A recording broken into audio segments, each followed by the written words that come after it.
Praise the Lord. துதியும் ஜெபமும் வேத வசனங்களும் நமது ஆவிக்குரிய ஆயுதங்களாக இருக்கட்டும்.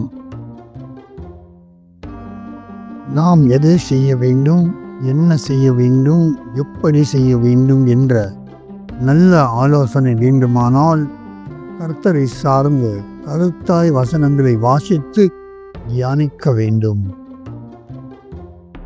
நாம் நம்முடைய தாழ்வில் கர்த்தரை உயர்த்தவும் நம்முடைய உயர்வில் நம்மை தாழ்த்தவும் கற்றுக்கொண்டால் அதுவே கர்த்தரை நம்மை ஆசீர்வதிக்க வைக்கும். இச்சைகள் பலவிதம். எந்த இச்சையானாலும் அது நம்மை அழிக்காமல் விடாது.